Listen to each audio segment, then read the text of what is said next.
Good Friday afternoon, everybody. Jim Williams and Sean Miller here today. Sean, yesterday was not a good day for Manchester United, but as you said earlier in the pre-show, that sometimes a loss is not a bad one. Yeah, every cloud has a silver lining. They're gonna end up. It's gonna end up as a net positive at some point. You were talking about if if the players that they played yesterday, they could get rid of. Yeah, I mean, let me just quickly take a look at the starting 11 here. De Gea needs to leave. Hopefully they figure that out. I like Wan-Bissaka, but they need to upgrade. Maguire, he's atrocious. Lindelof is not good. Dalot is not good enough. Sabitzer's not good enough. Sancho's not good enough. Martial's not good enough. Ericsson's a good player to have around as a backup and a spot guy. He plays well with other good players. Anthony's going to be Casemiro is good. So that's three of the starting 11. I think you could make a case that Wan-Bissaka could be decent in a team that has 11, 10 other good players. Mm-hmm. Everybody can't just attack. So I think if you put Wan-Bissaka in a team with, if you put Wan-Bissaka on Manchester City, I think he'd be a pretty decent player. But it's once again, if a lot of times when this stuff happens, there's a lot of talk about players leaving and stuff, mm-hmm. And then sometimes it doesn't happen. But it's what it is. We'll see. But you also said that this weekend becomes a very, very important game. Yeah, look, I mean, this is Foxy was just on the other show as well, and this is a massive, massive game. When you look at the table, Tottenham's already played. Tottenham will have played 2 matches more than Manchester United after the weekend. Wow. And they will only have 6 matches left to play, and one of them is against Manchester United. Now, if Newcastle wins, or to be honest, a draw would be best. But if Newcastle wins, and Tottenham is 6 points behind, and mm-hmm. Manchester United has 2 matches in hand, really all you need to do is just draw with Tottenham. But even if you could beat Tottenham, it would be fantastic. But Tottenham has, Newcastle, then Manchester United, then at Liverpool, then Palace, then Villa. I mean, I don't think Tottenham's going to finish top 4. So top 4 in a trophy, is a pretty decent season. Top 4 into, 2 trophies would be great, but I don't know that this game this weekend. I think this game this weekend will be tougher than the one yesterday. That Brighton team is flying; they're very good. So a lot of big games this weekend. Well, let's break it down. Where do we got going this weekend?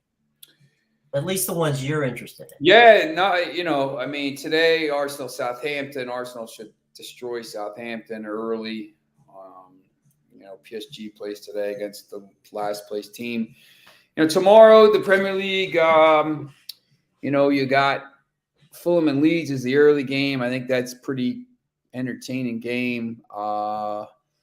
Once again, the thing that bothers me is the 12:30 match was supposed to be Manchester United and Chelsea, and that's postponed because of the FA Cup semifinal. So there's no game at 11:30 or 12:30 now. Okay.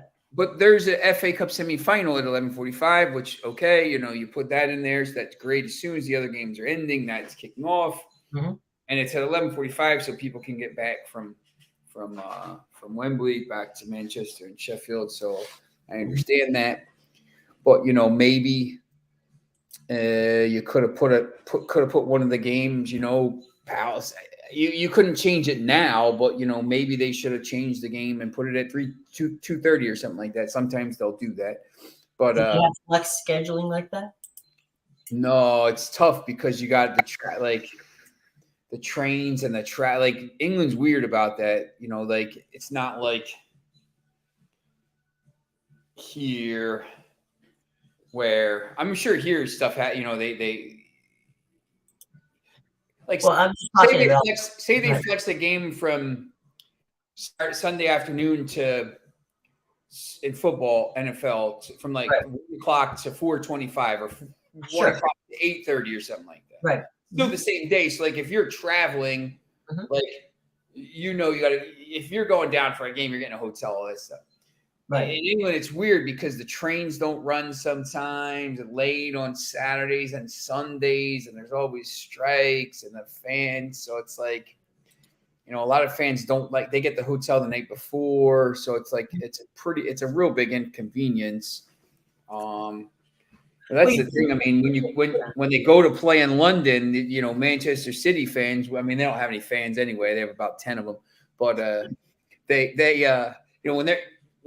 when you get back, if that match was at 12:30 or say 12:30, so that's 5:30 there. It ends at 7:30. By the time you get out of Wembley, it's an absolute disaster trying to get out of there. Now I understand. It's 8:30 and you're scrambling to make the trains because, and half the trains are canceled all the time over there because it's, they want to say whatever. It's a socialist country. The train, it's all socialist and all this stuff. So, I mean, it's crazy how that stuff works. So, you're missing trains and everything. Yeah, which is not good. They'll Yeah. never get back. So, all right, cool. But Crystal Palace Everton's a good game, I think, tomorrow. Yeah. I think that's interesting. I know Bill was on the other show asking about that. I like Palace a lot. I wouldn't stun me if Everton kind of showed up after they didn't show up last week. But Leicester and Wolves. I actually have to try to figure out because I have an 11 o'clock baseball game tomorrow. Mm-hmm. It's over by my house, my parents' house. Sorry. So I may have to, I may go, I got to try to figure out, maybe I go to the game a little bit late because I want to watch these games. I think they're really intriguing. The FA Cup semifinal, the City's going to win that 6-0. So, Sheffield United's two attacking players aren't playing because they're on loan from Manchester City. So, you don't have to worry about that too much. Yeah. So, I mean, there's interesting games in Bundesliga. I saw you got your Bundesliga package here. My Bundesliga. There you go. In case you need it. It looks like it weighs about 20 pounds. Yeah, it's an annual report. It's one thing that Mainz plays Bayern Munich and Borussia Dortmund plays Eintracht Frankfurt. And that if Dortmund's still only 2 points back, and Dortmund's a mess. Dortmund is a mess always, but Bayern Munich is a mess. Now they're talking about throwing around, spending all kinds of crazy money on Victor Osimhen and all these players, like whatever. But I don't know. I guess that's what happens when you get embarrassed in the Champions League. But Lens plays Monaco, Chelsea FC, and Barcelona women UEFA Champions League semifinals, and then you got the championship. Massive day again. You look at the table. Burnley's up. Sheffield United is 7 clear, and Luton can only pick up 9 more points. So if Luton drops points and Sheffield United wins, I forget who Luton Town's playing. I think they play Sunday. They'll be up. So the two teams that'll finish first, second will be known. I think Sheffield United plays Sunday. Oh, yeah, no, they don't play because they're playing in this FA Cup semifinal. Luton is playing Middlesbrough. Massive game. Luton Town and Middlesbrough separated by 1 point, third and fourth. Can you make that tea? So just pour it. Third place, 6th, and fourth place, 5th. it's not going to make too much of a difference, I don't think now, because like 5th, 6th, Millwall, Blackburn, and then West Brom all the way down to 11th is all six. They're all about 3 points apart. 3 points apart. So like those teams, whatever. But I still think, you're going to play a better team there. Mm-hmm. So from that standpoint, circling back here, PSG playing today. Are we at that point where PSG has got to start winning consistently? I just think they're on the beach. This season's. I mean, they're done. I don't even know if birthday parties are going on everywhere, huh? Yeah, I'm trying to French Cup. I don't even know who's left in that. The semifinals are. The final is Nantes and Toulouse. Okay. Nantes beat Lyon and Toulouse beat Nancy. So it's going to be Nantes and Toulouse. So I mean, wow, to be honest, I mean that's a pretty awesome tie for the final. Nantes is 15th in the league, and Toulouse is 12th. So, look, I mean, it's pretty cool. Mm-hmm. I have a Nantes jersey from a long time ago, from 1982. I found it in a thrift shop. It's worth a couple bucks because it's a long sleeve. I mean, it's an official jersey. So I got it before thrift stores started looking at all that stuff. So PSG's 8 points up. With Marseille's not going to catch them. I mean, they'll win today. Algiers is terrible. They only have 14 points, minus 42 goal difference, but they're done. I mean, the team's going to break apart.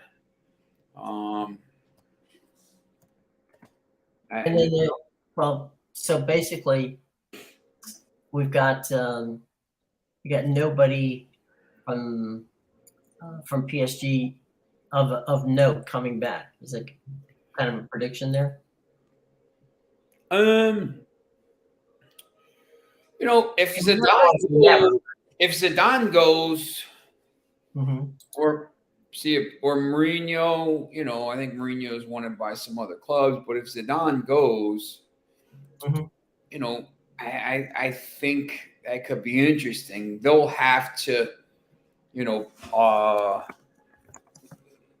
it's not going to be the same players. I mean, they got to get through. The goalkeepers. Donnarumma's okay. Hakimi, who knows what's going on with him? He's got all-field issues. Kimpembe's not good enough. Ramos is old. Marquinhos is a good player. Mendes. They got some, Nordi Mukiele coming through. Verratti's, I just don't think he's good enough. Vitinha's going to leave. Sanchez isn't good enough. Their midfield stinks. Mbappe, Neymar, Messi, Ekitike. If they get Osimhen, it sounds like they're trying to bring Osimhen in. If they have Mbappe, Osimhen, Mbappe's going to go. He's going to go to Real Madrid at some point. Messi will go. Neymar's always hurt. If they have Ekitike, Mbappe, and Osimhen, I mean that's a really good front three. But they need probably the same amount of players as Manchester United does. To be honest, I just don't think they're good enough. So they're gonna have to. They'll sign the players, but it's tough. I mean, you can't just. It's not like a spigot you can turn it on and turn it off. Yeah, you can't always just go out and buy 10 players. I mean, everybody else is trying to buy players as well, and you're not always. But even if you get them, there's got to be a meshing standpoint. I mean, they have to be able to play together. You just can't throw 10 superstars out there and expect them to win. Yeah.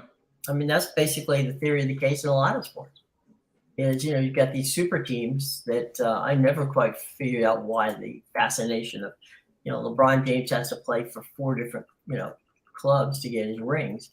And not just him. I mean, there are others. But just ego. It's an ego thing. I think like this stuff is like, it's the egos with these teams, this PSG team as well. Look, Chelsea, same way. I mean, that's why I said, like, Wan-Bissaka, if you put players around them that are good and that know their role and aren't like prima donnas. playing against the team like Harry Maguire and De Gea and stuff, he would be a good player because he plays defense and he gets forward. He would be good. But, until they get to that point, he's always going to have shortcomings. Those shortcomings aren't as pronounced. I mean, it's still shortcomings, but like if I only need him to play, to play it, to shift over when Shaw is going forward and to get forward when he can, and get back on defense, which he's been good, lately. So, I would keep him, but you can't just sign everybody. The number one, like that's what that Todd Bowley did. He went out and just went crazy, and you can't do that because you can't bring 20. The same thing as Nottingham Forest. Everyone thought Nottingham Forest was going to stay up because they brought all those players in, and it's just like, well, you can't just bring 25 new players in. Like, it's clear that they don't watch Ted Lasso. That's the key. They don't get the nuances. Yeah, exactly. But I mean, you've got a situation there where you've got a number of teams that want to be up there. Who evaluates the talent? I mean, obviously there are people there, but you got to wonder, right? I mean, who really does? Is it the coach? Is there a general manager? Who brings these guys and puts them in positions like this? Which team? Any team. I mean, some teams have sporting directors. Some teams have, it's all right. Other than Manchester United. Manchester United is the exact opposite example of the one. Like most teams are run properly. They're not, but like, I was going to ask you, other than Manchester United, who? No. Like they're like they're the complete opposite exception. Give me an example of a well-run organization and Real Madrid. Then disaster time. Real Madrid, when you see what they've done, and it's decade after decade, I mean, obviously they're so good in the 50s and whatever. They won the Champions League in 2098, 2000, and 2002. Then they said, I want to bring in Galacticos, blah, blah, blah. It was a mess. Mm-hmm. So they kind of changed what they're doing. Well, they did bring Ronaldo in, but Ronaldo was the Ballon d'Or winner the year before, and he was still 23 years old. Right. So they switched what they did, and then from they brought him in 2009, and they didn't win the title until 2014, but they got to a bunch of semifinals. They're moving in the right direction. But from 2014 to last year, they won 5 Champions League: 2014, 2016, 17, 18, and 2022. So they won 3 in a row from 2018 with Zidane, and then they had to move some players on, and they had to rebuild the team and all this stuff. And they won the title last year, and Benzema was the Ballon d'Or winner, and they're in a semifinal again. And even the year they were down, they weren't terrible, and they have really good scouting. They have good players, and they bring in the right players. The players they bring in most of the time are hits. Camavinga and they give Tuchmani some stuff. But last year in the Champions League, he was big. He played the Champions League final. He's young. Camavinga's still young. I mean, they'll bring Mbappe in. They really wanted to bring him in here, but PSG gave him 350 million euros, so you couldn't say no. But that they're really well run. In the Premier League, once again, it's easy. You're Manchester City. I mean, they got billions and billions of dollars, and when they make a mistake on a goalkeeper, they just admit they make a mistake and they go and they buy somebody else. They're backed by billions and billions of dollars, but they're very well run. And they bring in the players. Most of the players are the right fit. Chelsea this year is a disaster. Manchester United for years has been a disaster, although this year they got it right with most of their players. Newcastle, but after Newcastle was atrocious for so long. So we'll see how they are now. But once again, they're the richest team in the world. You can kind of see. Obviously, Barcelona is a disaster. I mean, they have no money, and they brought in all this stems from these terrible deals they had, and it's a lot of other stuff as well. But so that I think but there's a lot of bad ones and a lot of good ones. If you were running a team, how do you build one? Let's go from the back. Do you do defense first and offense? If I'm Manchester United right now, because they have so many needs and they're going to have money to spend if the team is sold, and whatever.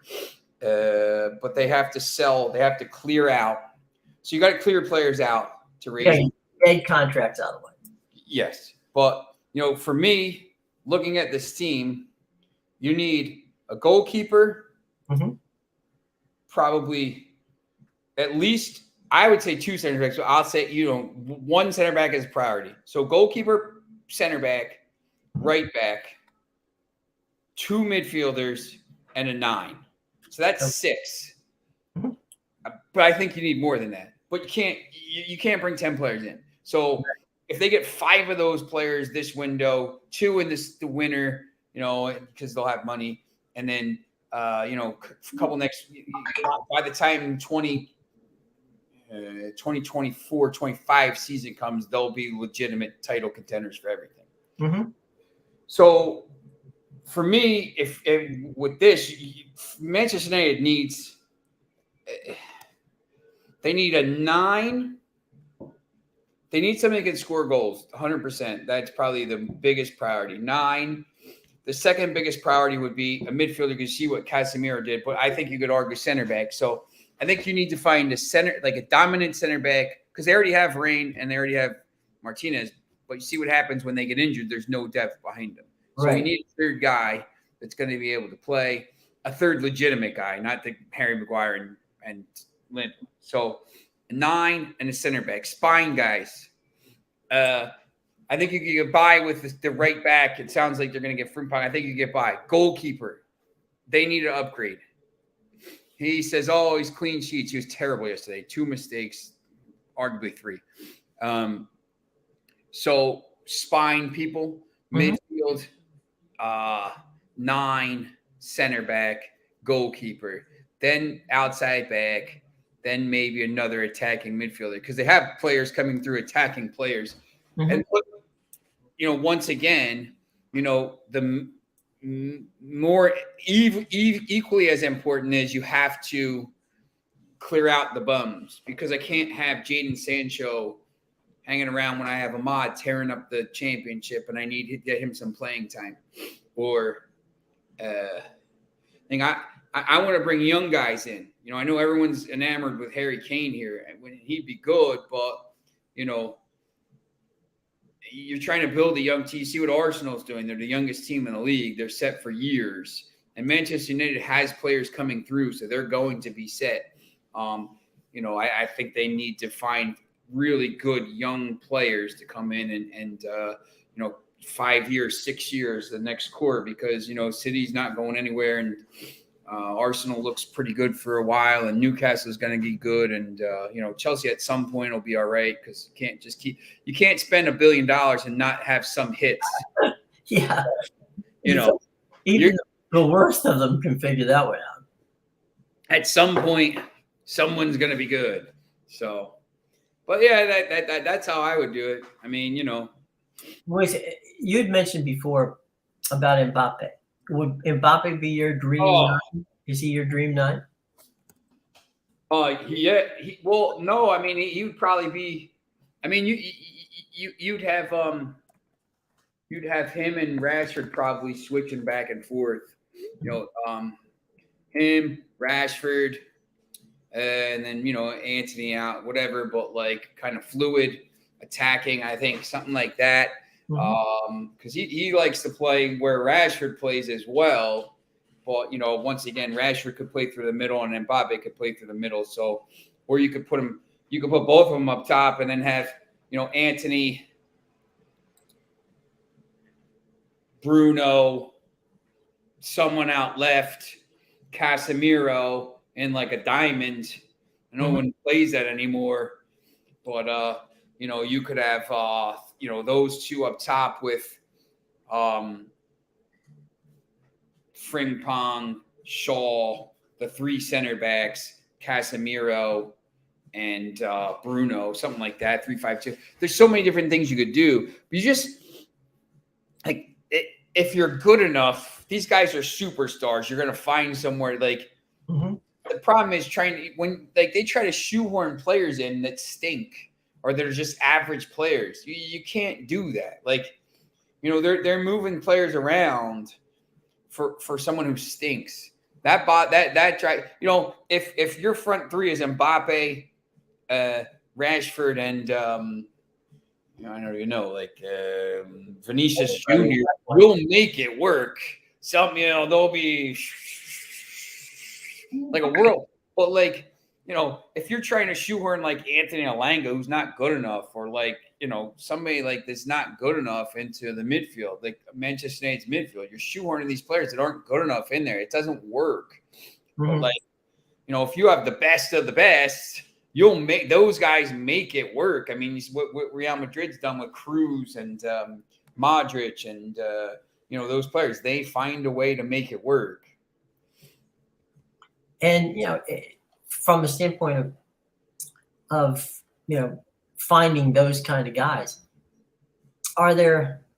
would you say? I mean, are most of the players that are stars team players, or are they players that play for themselves and the team has to catch up to them? I mean, this is the problem. To me, Bruno Fernandes is a superstar. Some people can't stand him. They say they got to get rid of him. He's got the second most goals in Europe. I got to find this stat. It's him and Messi. That's it. That's pretty good company. Yeah. The guy's unbelievable. I mean, he's got he's got 50 goals and assists, and he's got these crazy numbers. What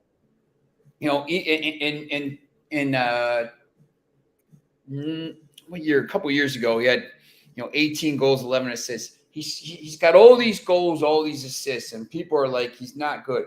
Well, he's a chaos bowler. Like, he plays a lot of balls over the top. But once again, if he had good players around him who could actually score goals instead of Wout Weghorst and Martial, like these bums they put up there all the time, he would be unbelievable. He'd have 15. He'd be Kevin De Bruyne. He is. He's Kevin De Bruyne. That's the thing. Yeah.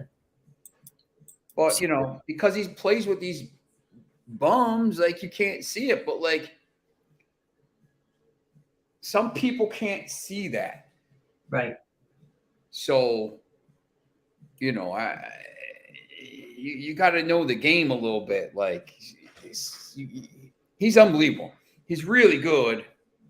But once again, if you put him with Erling Haaland and Kylian Mbappe and Marcus Rashford up top, he'd have a million assists a year. So, you at least give him half a chance, right? Yeah. Yep. Yeah. Give me those players where I can give you half a chance. Exactly. And hopefully, they'll reward you by playing some serious soccer when you need them. How about role players? Where do you stand? Who are some of the best role players? People that we may not, when you watch the game, you may not know it, but these guys are contributing in a way that you have to be a soccer aficionado to figure it out. Yeah, I mean, you see what Bernardo Silva does with Manchester City. The guy's unbelievable. I mean, he's not always in the headlines, but he's, the best guy from the past was like David Silva, one of those kind of guys. Like, I mean, a guy just does everything, and you just, he's not always, scoring all the goals, but he's making the plays. I mean, De Bruyne is the guy. I think he gets mentioned. Player of the year this year for the Premier League. I mean, it's got to be Haaland. I mean, he's got about 1,000 goals, but De Bruyne has been so good. But Silva's good in that team. For Manchester United, sometimes, you don't see what guys like. I mean, Rashford this year has been good. I mean, they don't really even have a guy like that, to be honest, right now. That's maybe what the problem is. Just trying to think from some of these other clubs. I mean, you see Brighton and you got a guy like McAllister who's a World Cup champion. A lot of times it's midfielders. They do a lot of the dirty work and stuff, and they don't get noticed. Luka Modric doesn't get he's like, he's a magician and he won a Ballon d'Or. So, or UEFA Player of the Year, whatever it was. There's a few of these guys. It was good to see Modric win that Ballon d'Or and in 2018. They got to the to the final. He beat out Ronaldo and Griezmann and Mbappe, who had won the World Cup. But he had done so much. He got Croatia to the final. Sometimes you don't see those guys, and you see them like shine with the national team. For U.S., sometimes you got guys like Tyler Adams, and most of the time it's midfielders who don't get the same recognition. They don't score all the goals, but they put a lot of the work in, box to box kind of guys, or defensive midfielders, who kind of link the play up. They don't get a lot of the press because maybe they don't score the goals. And if you're watching the game, it's goal scoring. But if you know the game, I mean, it's like anything. If you know the game, you'll see, what that those kind of guys are super important. That's what Manchester United needs. A couple of those kind of guys. They have Casemiro, but he's always getting red cards and stuff. But they need somebody like that. Well, I mean, if you look at any sport, it's the role players who help. Yes. And, you're not going to see, here in the DC area, you're not going to get, Ovechkin's not going to score 800 goals if there isn't Nicholas Backstrom and some of the other guys who are around him getting him the puck. And, same thing in basketball, same thing in pretty much any sport. There are those role guys who you can't overlook, but they seem to always be overlooked. The teams know them, the managers know them, the general managers know them, but the fans don't necessarily always know. Yeah, exactly. Yep. Yeah, it's kind of crazy. So, real quick, give me 2 or 3 games this weekend that if you're telling people, look, if you don't watch anything else, watch the 2 or 3 games. Yeah, it's that 10 o'clock window is really interesting. Saturday, I'm not sure what the USA game is, but Palace Everton I think will be pretty good. Brentford Aston Villa will be pretty good. Sunday is huge. Mm-hmm. There's 2 huge games Sunday. The Newcastle Tottenham game's at 9, and then Brighton and Hove Manchester United is at 11 on 30 on it's probably on ESPN Plus. It's FA Cup semifinal.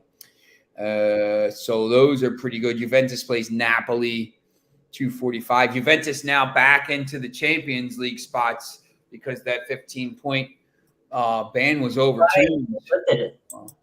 Yeah. So that was good.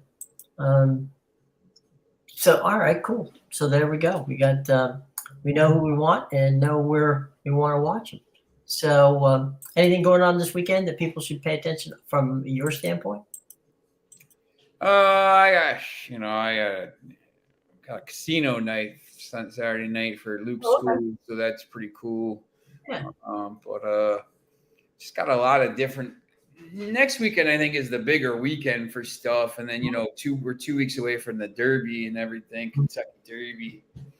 Might have to live stream that, I think. Well, you never know. That's right. You got to. There's once we calendar turns to May, and you're basically like For me, like it's when it turns to May, I know my season is, I know I'm like 5 weeks away from tutoring, Mhm. SAT tutoring being over, and this high school season being over, and then come June 25th, I'm down the beach for 6 weeks. So, Mhm. not the whole time, but I'd be On and off. forth, yeah, back and forth. So There you go. Something to look forward to. All right. Okay. Well, any final thoughts before we get out of here on a Friday? Nope. Okay. All right, folks. We will see you on Monday. This is Jim for Sean. Take care.